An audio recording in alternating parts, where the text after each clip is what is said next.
Hi, everyone. Thank you for providing this opportunity for me to speak with you on behalf of our research team about Burbot and Lake Superior. And I just want to, before I start, say thank you to our research team. That includes Sean Sitar, Gord Patterson, Brandon Gary, Kristen Brisky, and two PhD students, Grant Delesk and Grayson Wolf. And I also want to make sure that I thank our agency support across Lake Superior Basin, including federal agencies, state agencies, tribal agencies, and our partners up in Ontario. As you'll see from our sampling regime and other stuff that we're doing here, it really takes a village for us to get our samples and get this underway. So let's just talk a little bit about Burbot. We've heard a little bit about Burbot in talks this morning, but we really haven't focused on it. So Burbot are a cold water top predator native to the Great Lakes, as many of you already know this, and they have a circumpolar distribution and one of the only freshwater species in the cod family, right? They have unique ecology in the Great Lakes. They can utilize a diversity of reproductive strategies, habitats, and diets. Burbot undergo horizontal migrations between nearshore and offshore habitats, often in daily foraging activities, but also in spawning activities. And this daily migration or this migration links nearshore and offshore food webs. It's this ecology, that connection between these heterogeneous habitats that got us excited about Burbot and their use of these habitats and spatial resources associated with them in the context of thinking about providing these kind of mechanisms, providing a greater adaptive capacity of the species to respond to environmental variation. From the perspective of having a portfolio, of course, of ecologies, right, to, draw them back from any challenging and kind of environmental times. So Burbot, even giving this kind of thinking about these ecologies in mind, are a relatively understudied species compared to other native fishes, including lake char and whitefish in the Great Lakes. But we've noticed, at least kind of anecdotally and from social media reports, that there's an increasing popularity with ice anglers, at least in Lake Superior, using this resource. And we have a project associated with that. But even despite this knowledge of what we know about the Great Lakes, we tend to have relatively limited understanding of the kind of population connectivity and the ecological role of the species kind of in Lake Superior, but across the Great Lakes in general. So our project was funded by the Great Lake Fishery Commission to evaluate the connectivity among burbot collected from 3 habitat zones, tributary, nearshore, and offshore, in the southern portion of Lake Superior to assess their role in energy nutrient coupling between these different compartments. We are using a mixed method approach that uses population genomics, otolith microchemistry, and eco-geochemical tracers such as stable isotopes and fatty acids to specifically determine the genetic structure, natal origin of burbot sampled from tributaries, and then as well as proportional contribution of different nearshore and offshore food webs to burbot biomass. So that's a lot. Today, we are only going to be talking about a portion of this study, but we are conducting this work kind of against this backdrop of this shifting recreational angler use in Lake Superior, and particularly in the southern Lake Superior and Keweenaw Bay and Munising Bay. And we're really interested in the value of this species to recreational anglers from the perspective of their changing use, the new regulations that will be input in 2026 in Michigan, and their value of this species. So today I'm presenting results from just a single objective related to our population structure across Lake Superior, but I wanted to introduce these other components of our project just to give you a feel for the larger scale work that's being done towards energy coupling of inshore and offshore food webs, as well as this recreational survey. So as I said, one of the kind of neat characteristics about burbot is that they have exhibited a diversity of reproductive strategies reported across the Great Lakes. And some of these strategies are listed here. They have been shown to have deep water spawning, and in particular in Lake Michigan, they were shown to spawn in offshore reefs in spring or summertime, which we've seen anecdotal evidence for in Lake Superior. They also are known to kind of run into tributaries, spawn into tributaries in the winter months, and then leave those systems. There's been spawning shown by resident species within a riverine system and some anecdotal information to suggest that spawning in nearshore habitats. So these different spawning strategies could result in some reproductive isolation and contribute to this idea of thinking about coupling of these species. We wanted to kind of understand this role that these different kind of strategies may be playing in Great Lakes or in Lake Superior. There has been evidence for genetic structure in tributaries or between tributary and open lakes areas, particularly around the Manistee River and the nearshore area of Lake Michigan. And in terms of what's going on in Lake Superior, we have observed, or there has been noted, spawning migrations documented in tributaries, including St. Mary's, the Sturgeon River, and the Chocolate and Autrain rivers. However, we don't know, or there's little information regarding the contribution of open water spawning, those in the nearshore or offshore in Lake Superior to Burbot populations. So that brings us to the objective of this kind of component of our project, is to estimate the degree of spatial genetic structure and levels of genetic diversity among tributary, nearshore, and offshore sampled burbot. And we have two hypotheses that we're addressing, particularly with this question. First, do genetics or do our genetic analyses demonstrate distinct population structure between these different habitat compartments? And second, does this genetic structure differ among tributaries within this system? So let's dive into our sampling regime. Again, do I have a pointer here? Oh yeah. Again, I'd like to just attribute this sampling regime to all of these folks associated with these different agencies. Between 2003 and 2004, 756 or so burbot were sampled across these areas. You can see denoted in the blue, all of these individuals were sampled from either near shore or offshore areas, and we designated them as individuals from non-spawning runs. But you can see the distance or differentiation here of these three different sites that were spawning run burbot collected from the St. Louis River here, the Autrain and Chocolate Rivers here. And again, we have about 760 individuals in this data set at this time.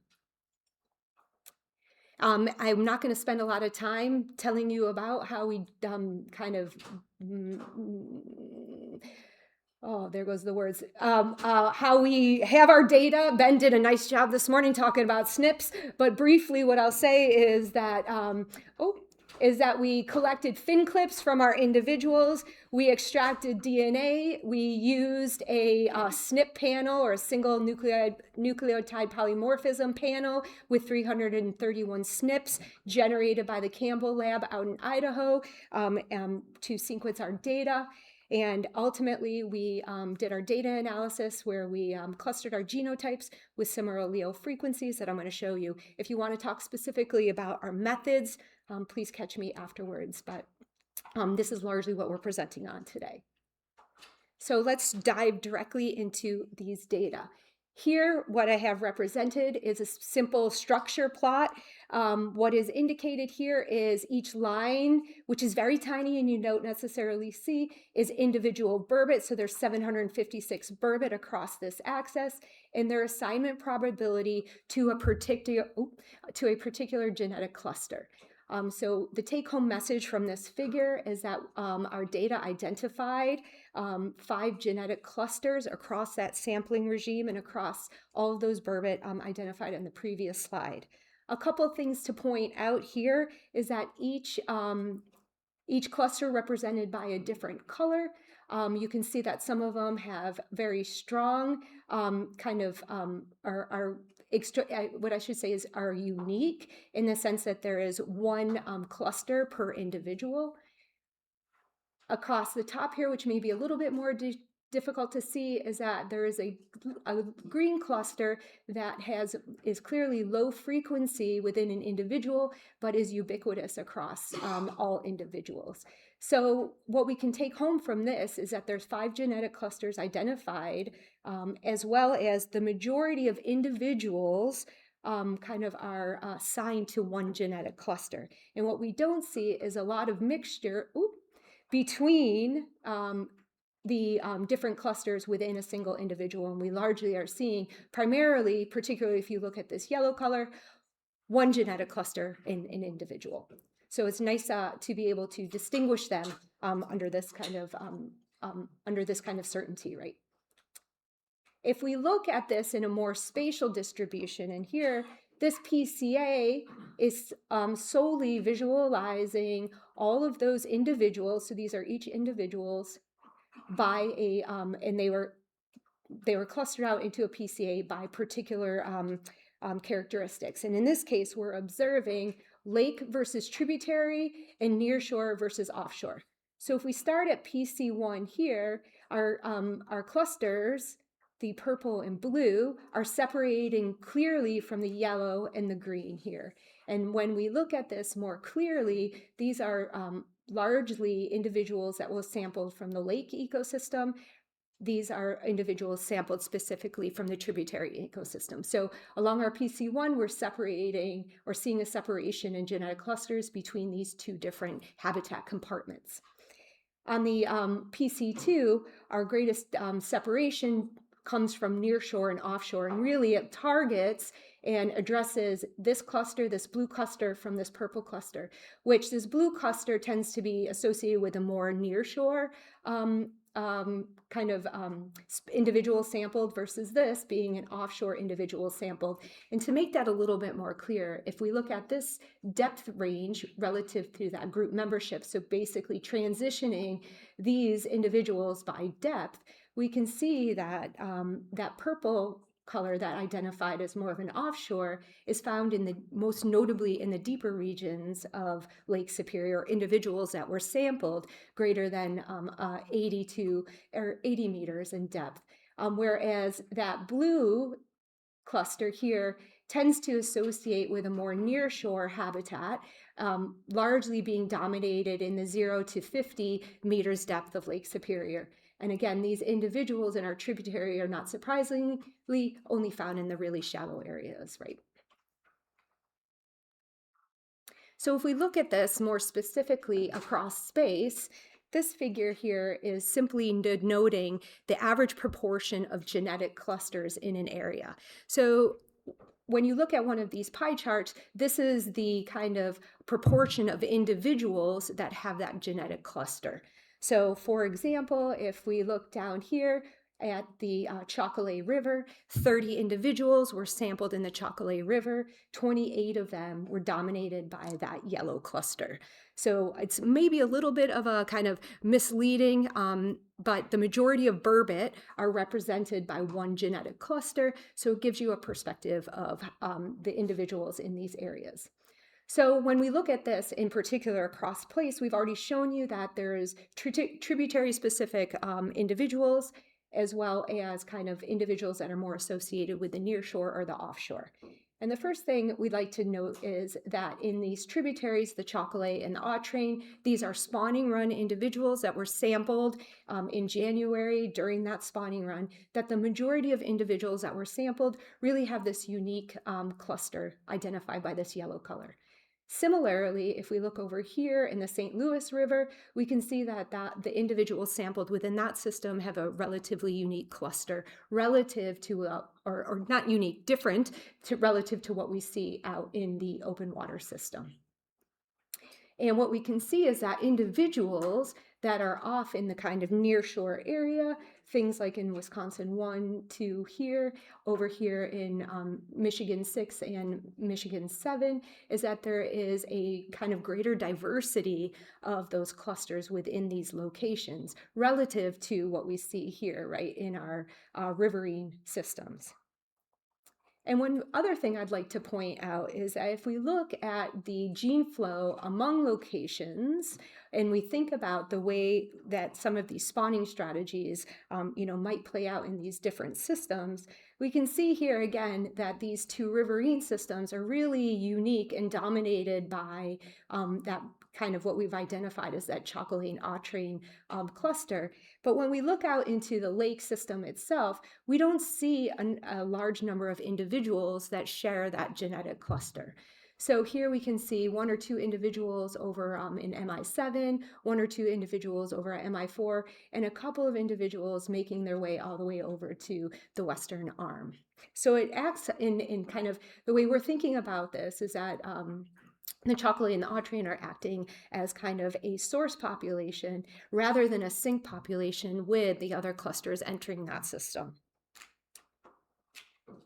Similarly, when we look over at the St. Louis River, we can see that there is a little bit more observation of that kind of river-specific signature out in kind of closer to shore near the Apostles, but also even all the way up into Ontario, suggesting maybe that this cluster or this kind of genetic or allele frequency is entering the lake system at a different mechanism or a different rate relative to something like we saw over here in the Chocolate River. Complexity is really my take home from this as we're really digging into these data. But what I will do is just to summarize in coming back to our conclusions, and really it's maybe more questions than conclusions is what I'd like to say, is that, our genetic analysis demonstrated that there were distinct population structure between our tributaries, in those cases, the Autrain, Chocolate, and St. Louis rivers relative to our nearshore and offshore areas.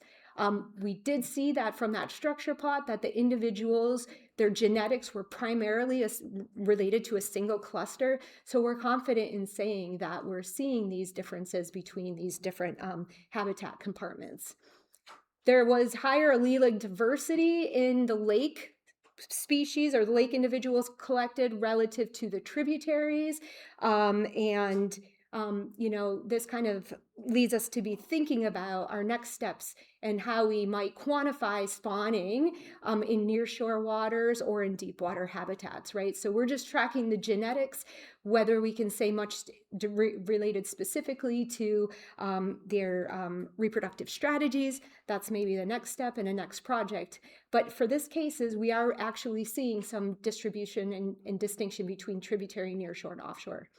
We also did see distinct population structure among tributaries. The Chocolate and the Autrain genetics were relatively similar, close in terms of their spatial distribution in Lake Superior, but they were generally absent. These clusters were generally absent from the lake itself, which presents a really interesting question. Are these tributary residents? Can we go as far as to say that? Or are they individuals with high spawning site fidelity coming back to the system? Again, the absence of them elsewhere, largely in the broader lake, suggests that maybe the former would be more appropriate in the thought process. When we look at the St. Louis River, the genetics detected in nearshore and adjacent rivers, maybe making the argument that there is a mixed kind of reproductive strategy going on there, both partially tributary residents and then individuals that are moving in and out. Again, a complex story that we're still digging into, but my key takeaways at this point are that we have 5 distinct genetics clusters with evidence for multiple tributary and lake subpopulations. There's asymmetric gene flow between tributaries and open lakes between these different locations, and that our genetic patterns among open lake groups may arise from active gene flow among migrating adults or passive gene flow by dispersal, by hydrodynamic dispersal. So in terms of coming up next, and I will just finish by saying that, again, we're kind of in the middle of this project. Our initial goal right now, and actually is in the works, is that we're kind of increasing our genetic coverage to kind of finalize or think about finalizing this story. And due to colleagues in OMNR in our kind of eastern portion of USGS, you can see here in those light colored dots that we have new samples that are actively being extracted right now, about 320, and we're hoping that these help contribute to understanding that distribution of clusters in the system. As well as kind of solidify our thought processes and related to how those genetics start to kind of distribute. Maybe in the next talk or the next opportunity, we'll have information further along habitat coupling. We've started our isotope work in our otolith microchemistry and fatty acids, and there is some distinction between tributary individuals versus offshore individuals in some of these different ecogeochemical tracers to suggest differences in their foraging behavior. And then finally, I'm just going to say we will be completing, if some of you have contributed to the Burbot survey or have seen it, you've advertised it through your agencies, which we're really grateful for. We will have our human dimensions, values, perceptions, and use of Burbot and Lake Superior finalized in the coming weeks. So with that, I'm out of time. So I will say thank you to all of these, and I might have a time for question.